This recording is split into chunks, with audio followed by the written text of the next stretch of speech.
Along the thwarts the foemen fell. Sharp edge of steel and blood was bathed, black blood of Scottish men. The heroes' heartstrings did not quake. Bowstrings sung and blades were biting. Shafts were shot and sweat was streaming. Spearheads quivered, bright and gleaming. Now Earl Thorfinn egged on his men hotly. Then he ran his ship aboard of Karl's ship, and there was a very hard fight. Then the Scots held together, just before the mast on the king's ship, and then Earl Thorfinn leaps out of the poop and forward on the ship, and fought most bravely. And when he saw that men grew thin on board Karl's ships, he egged on his men to board. And when King Karl saw that, he bade them cut the lashings and hold away. Then Thorfinn and his men cast grappling hooks on board the king's ship. Then Thorfinn bade them bear up his banner, and he followed it thither himself, and a great company of men with him. Then Karl leapt from his ship with those men that were left upstanding. But the most part had fallen on board that ship. Karl leapt on board another ship, and bade them take to their oars, and then the Scots laid themselves out to fly, but Thorfinn chased them. So says Arner, so much shorter was the onslaught. For my lord to honor dear, speedy drove at point of spear. With less force the foe to flight. Oh, were that army sorely smitten, screamed the Siamese bird of battle, ere their red brands sheathed the king's men. From Sandwich south he fought and won. Karl held on away south to Broadfirth, and went on shore there and gathered force anew. Thorfinn turned back after the battle. Then came Thorkel Foster to meet him, and then they had much people. Then they sailed south to Broadfirth after Karl and his men, and as soon as ever they came off Scotland they began to harry. Then they were told how Muddin was north in Caithness at Thurso, and had there a great host. He had also sent to Ireland after men, for he had there many friends and kinsmen, and there he waited for this force. Then Thorfinn and Thorkel took this counsel, that Thorkel Foster should go north along Caithness with some of the host, while Thorfinn lay behind off Scotland and harried there. Thorkel went stealthily. Besides all the land folk was true and trusty to him in Caithness. No news of him went before him until he came into Thurso at dead of night, and took the house over the heads of Muddin and his men and set fire to it. Muddin slept up in a loft, and just as he leapt out and down out of the loft gallery, Thorkel hewed at him, and the blow came on his neck and took off his head. After that the men gave themselves up, but some got away by running. There many men were slain, but there were a very great many to whom peace was given. Thorkel stayed there a short while ere he fared back to Broadfirth. He had then a whole host with him which he had got in Caithness and out of Sutherland and Ross. Then he met Earl Thorfinn south of Moray, and tells him what had been done in his travels. The Earl thanked him well for his toil. Then they both lay there a while and harried the land. Now it must be told about King Karl, that he fared up into Scotland after the battle which he had with Earl Thorfinn, and there gathered forces anew. He drew together a host all from the south of Scotland, both east and west, and from the south all the way to Kintyre. Then also came to meet him that host from Ireland which Muddin had sent after. He sends too far and wide to chiefs for force, and summoned all that host to meet him against Earl Thorfinn. And the place where he and Thorfinn met was at Turfness, south of Broadfirth. There arose a mighty battle, and the Scots had a far greater host. Earl Thorfinn was at the head of his battle array. He had a gilded helmet on his head, and was girt with a sword, a great spear in his hand, and he fought with it, striking right and left. So it is said that he was the foremost of all his men. He went thither at first, where the battle of those Irish was. So hot was he with his train, that they gave way at once before him, and never afterwards got into good order again. Then Karl let them bring forward his banner to meet Thorfinn. There was a hard fight, and the end of it was that Karl laid himself out to fly, but some men say that he has fallen. But Arner says thus: gleaming edge of swords grew gory. Turfness hight the battlefield. Young in years the chieftain wrought it. 'Twas on Monday that it fell. Then to battle they were singing. Blades so thin near Oikel south, when the sea came sharp and shifty. Fair to fight was Scotland's lord. High aloft bore Shetland's lord. Helm amid the crash of spears. First in fight in Irish blood, the warrior bathed his ruddy brand. My bounteous lord put forth his might under his British shield, and Hlodver's kinsmen caught the host, and set their farms on fire. Earl Thorfinn drove the flight before him a long way up into Scotland, and after that he fared about far and wide over the land and laid it under him. He fared then so far south as Fife, and laid the land under him. Men went under him wherever he fared. And then while he was staying in Fife he sent away from him Thorkel Fosterer with some of his force. And when the Scots knew that, how the Earl had sent away from him some of his host, those very same came against him who had already given themselves up to him. And as soon as ever the Earl was ware of their guile, he fetched together his force and fared to meet them. Then the Scots were slower in their onslaught when they knew the Earl was ready for them. Earl Thorfinn made ready to fight as soon as ever he met the Scots. But then they did not dare to defend themselves, but broke off at once into flight, and fled wide away to woods and ways. And when Thorfinn had chased the fleers, he got together his men, and said to them he will let them burn all that district in which they were, and so pay the Scots for their enmity and treachery. Then the Earl's men fared among thorpies and farms, and so burned everything, that not a cot stood after them. They slew too all the fighting men they found, but women and old men dragged themselves off to woods and wastes with weeping and wailing. Much folk too they made captives of war and put them into bonds, and so drove them before them. So says Arner, homesteads then and blaze were blasted. Danger that day did not fail them. Ruddy flame o'er reeking roofs leapt throughout the Scottish land. Manslayers paid their footing painful to men, and in one summer's space thrice they got the lesser lot. Before our chief, the Kid of Scots. After that Earl Thorfinn fared north along Scotland to his ships, and laid under him the land wherever he went. He fared then north to Caithness, and sate there that winter. But every summer thenceforth he had his levies out, and harried about the west lands, but sat most often still in the winters. 23. Earl Thorfinn did that noble deed in the Orkneys, that he furnished all his bodyguard and many other powerful men all the winter through, both with meat and drink, so that no man needed to go into inn or boarding house, just as it is the custom with kings or earls in other lands to furnish their bodyguard and guests with meat and drink at Yule.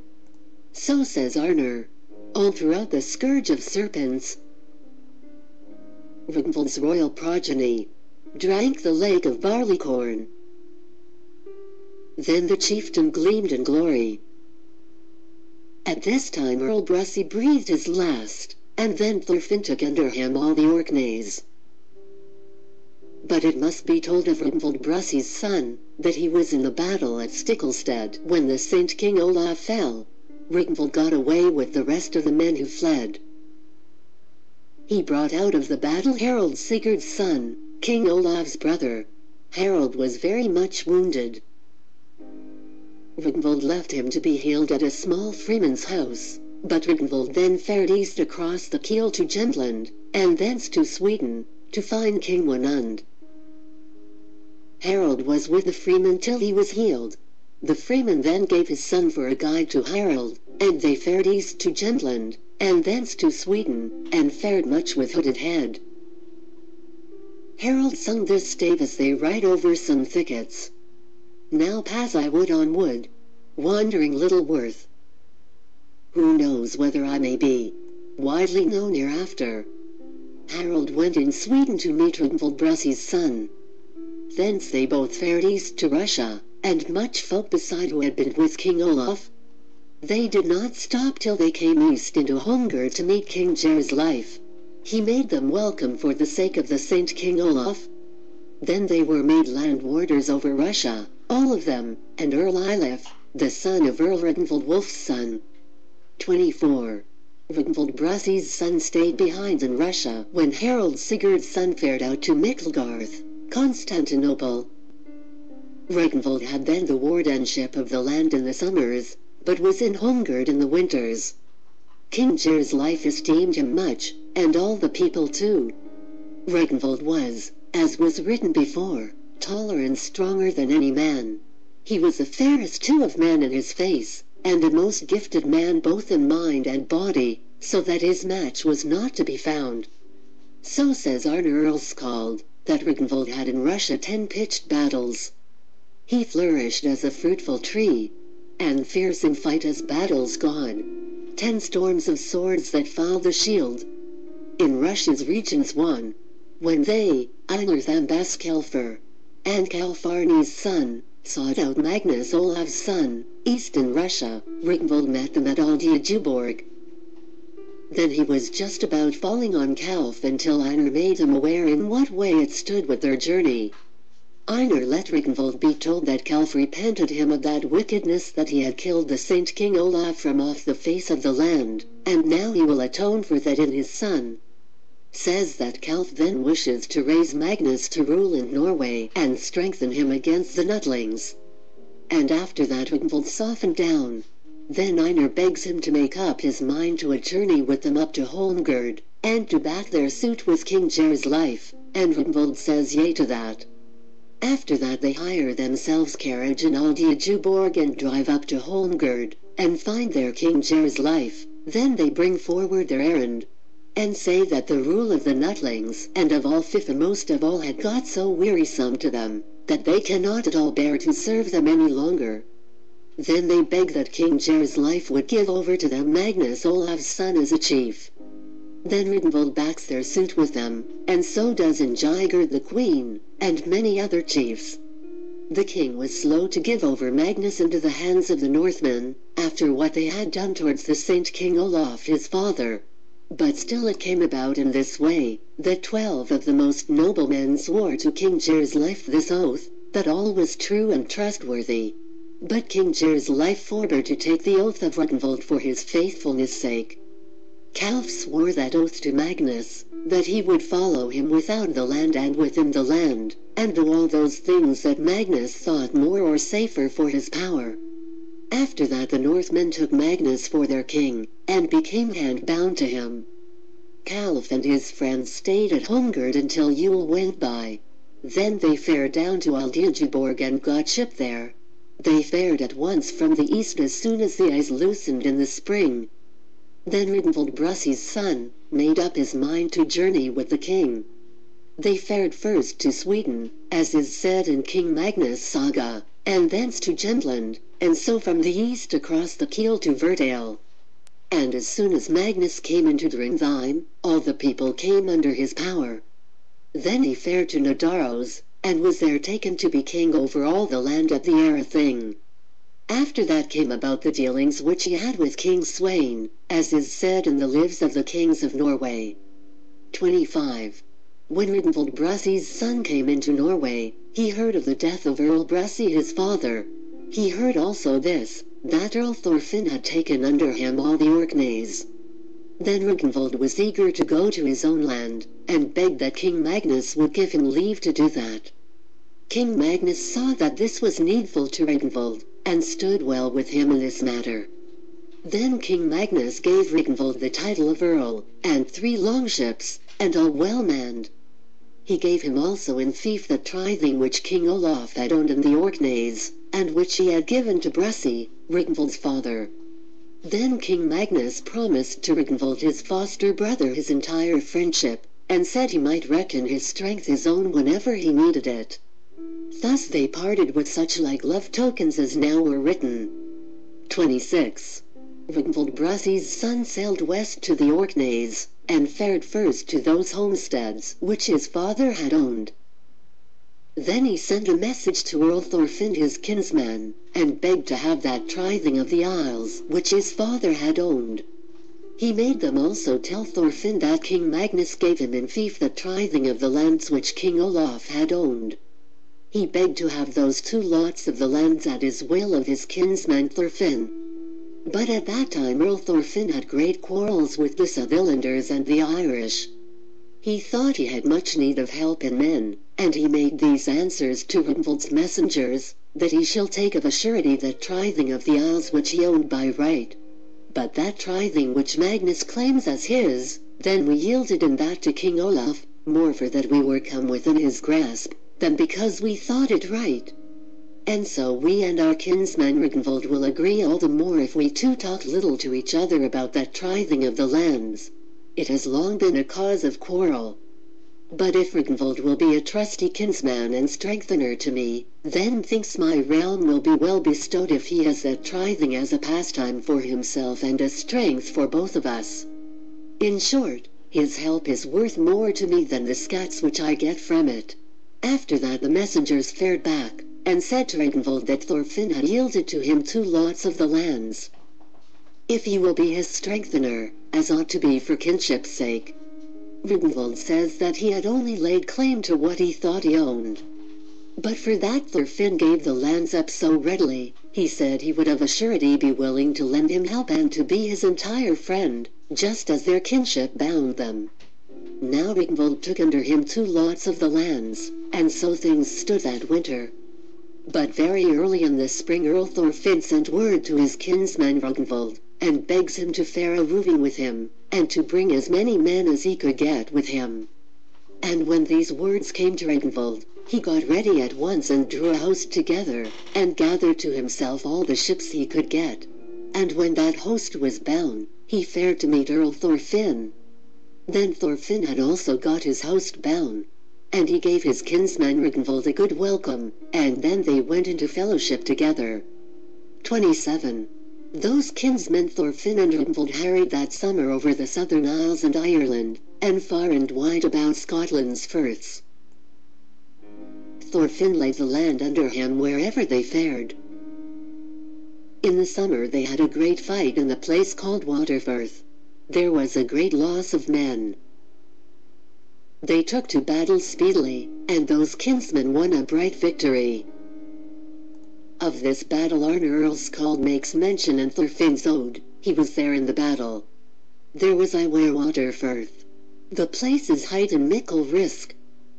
With my lord the friend of man.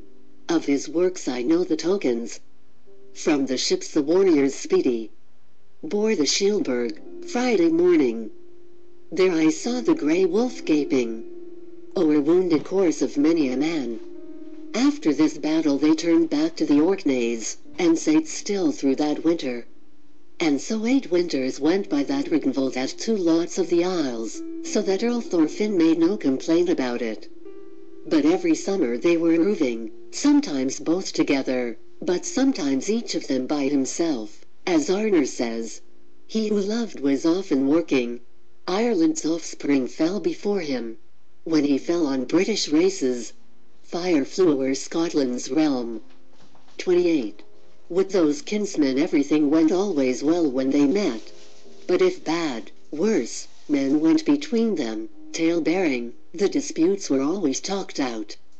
Earl Thorfinn sate long in Caithness, and Ragnvald in the Isles. It fell out one summer that Earl Thorfinn harried in the southern isles and about the west coast of Scotland. He lay at the place called Galloway, there Scotland and England meet.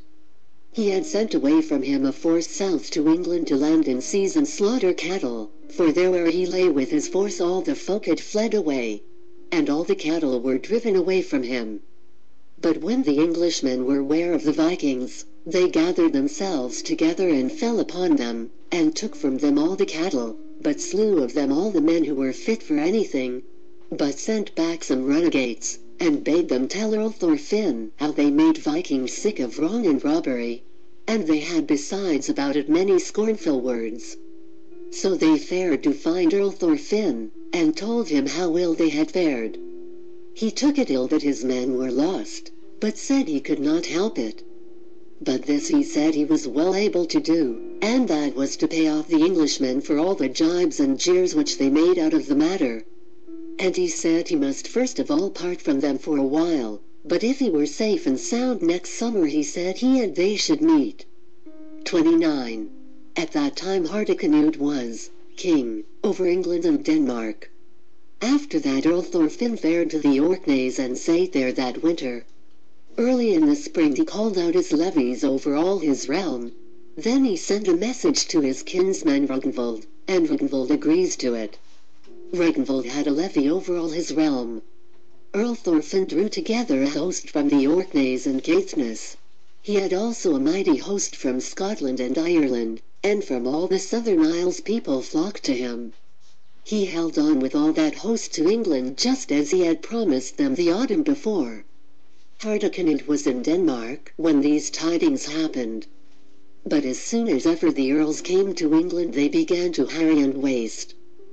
But those chiefs who were set there to watch the land fared against them with force, and there was a great and hard battle, and the earls got the victory. After that they fared far and wide over England, and harried, slew men, and burned the farms wherever they went. This Arner mentions in Thorfinn's Ode. When there was that Angle's mind, storm of spears, nor evermore shall the Lord of Rings come thither with a greater force to battle. Thin ground swords bit sturdy people, but the child of ancient Ragnvald rushed beneath his buckler thither, south from Man across the main. On English native land his banner bore the Earl, and often reddened tongue of eagles, troops to carry. Ensigns onward still he ordered. Fire waxed and homes were blazing. As the army chased the fleers, flames spread fast, and near to heaven smote the glare of forest's foemen. Many blasts of horns were blowing. Through the burgs when bold to battle rushed the ruler, while his banner fluttered bravely in the breeze. 'Twas on a rainy Friday morning, when the day scarce beamed for battle, that the foeman fierce he scattered. Weapons flew and wolves were fattened. Earl Thorfinn had 2 pitched battles in England, but on the other hand he gave them many defeats and manslayings. He lay there almost all the summer through, but at autumn he fared home to the Orkneys, and was there that winter. 30. At this time Calvarni's son fled out of the land before King Magnus. He fared west across the sea to his nephew-in-law Earl Thorfinn. Thorfinn had then to wifenship by Orgirl's mother, the daughter of Earl Finnarni's son. Then Calf was in great love with Earl Thorfinn. He held about him a great following of men. That was very costly to the Earl. There were many, too, then who set out before him that he should not let Ragnvald have 2 lots of the isles, when he had to spend so much money himself. And after that Earl Thorfinn sent men out into the isles, and asked for that tithing from Earl Ragnvald, which Earl Einar Remuth had owned.